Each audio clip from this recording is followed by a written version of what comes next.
ഇപ്പൊ തന്നെ പോയന മോനെ.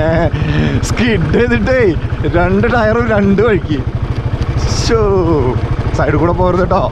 പോണവരുടെ ശ്രദ്ധയ്ക്ക് സൈഡിൽ കൂടെ പോവരുത്. If you are not an experienced rider, ദാദാ നമസ്തേ. If you are not an experienced rider, you may fall. 100%. നമ്മളെന്നുവെച്ചാൽ ഈ ബൈക്ക് ഓടിക്കുന്ന ആൾക്കാർ